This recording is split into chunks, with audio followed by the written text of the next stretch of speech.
Selamat datang kembali di Wonosobo View. Ini lagi jalan-jalan.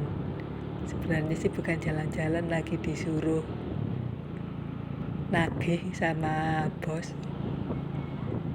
Lihat-lihat ternyata Wonosobo sekarang sudah semakin padat ya. Sudah semakin ramai. Tapi dulu Wonosobo pernah lebih ramai, lebih padat daripada sekarang ini. Bisa dikatakan kelebihan penduduk, dan kalau dibilang Jakarta lewat. Masa itu dimulai dari gagalnya perundingan Renville maupun perundingan Linggarjati, sehingga Republik Indonesia kembali memasuki perang kemerdekaan yang diawali Kles kedua pada tanggal 19 Desember 1948. Dan ini menyebabkan Karisidenan Pekalongan dan Banyumas harus mundur ya, hijrah ke Wonosobo yang masih boleh dikuasai oleh Republik. Dan ini otomatis kan diikuti oleh semua perangkat aparatur pemerintah, kantor, dinas, jawatan, ditambah keluarga pegawai, juga penduduk dari masing-masing daerah yang masih setia kepada Republik. Jadilah Dukuh Trewel Bumiroso ini menjadi kota Kabupaten Brebes dan Pemalang, dan Dukuh Sirandu menjadi ibu kota Pekalongan. Kondisi kota Wonosobo juga semakin semrawut ya, semakin padat. Pendopo kabupaten ini dikapling untuk menampung berpuluh-puluh instansi dari berbagai tingkat dan daerah. Pasti susah dibayangkan ya kondisinya waktu itu. Dan dua paseban di alun-alun menjadi lokasi untuk jalannya roda pemerintahan Kabupaten Pekalongan. Dan menurut sejarah Wonosobo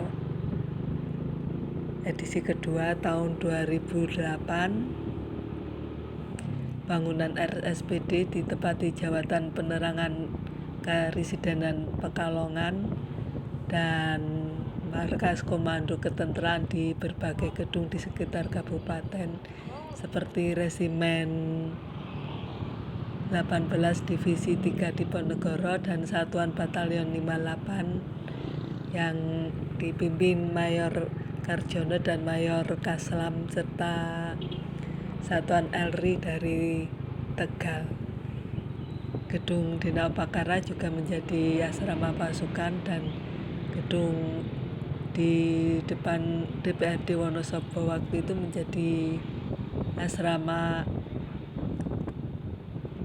SPG, berubah menjadi rumah sakit tentara. Dan kota dingin ini, kota di kaki bukit ini benar-benar melampaui daya dukung penghuninya, sampai rumah di kampung pun dipaksa berlipat ganda jumlah penghuninya. Ya bisa dikatakan ya padat banget sampai berlebihan jumlah penduduknya. Walaupun keadaannya sangat tidak nyaman, tapi karena ada harapan untuk kemenangan bagi pihak Republik, maka situasi yang tidak nyaman tersebut bisa berjalan ya. Dan solidaritas sosial berkembang senasib sepenanggungan. Pokoknya susah senang harus ditanggung bersama, didorong oleh satu cita-cita dan semangat bersama untuk mempertahankan proklamasi kemerdekaan 17 Agustus 1945. Dan semangat itu setiap malam disiarkan oleh RRI Purwokerto yang menempati salah satu gedung DPRD di Wonosobo.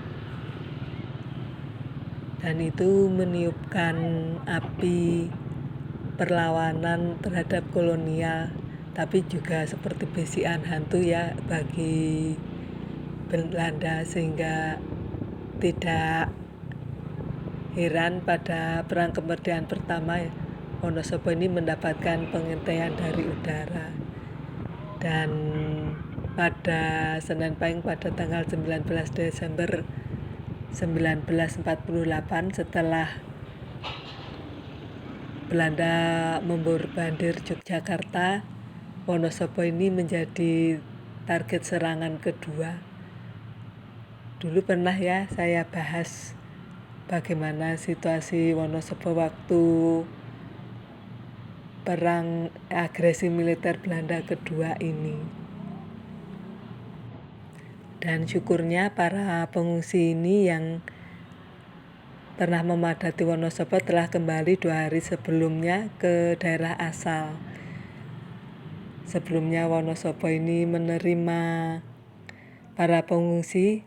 Nah sekarang gantian pemerintah Wonosobo yang harus mengungsi kemana-mana, dimulai dari Dukuh Seribit, berpindah-pindah dari satu kecamatan ke kecamatan lain. Dan untungnya karena rakyat, tentara, dan pemerintah yang manunggal, serangan yang membabi buta dan dahsyat dari Belanda ini bisa diredam. Cukup sekian ya pembahasan tentang Wonosobo waktu perang kemerdekaan, tentang peran serta Wonosobo di dalam mempertahankan kemerdekaan.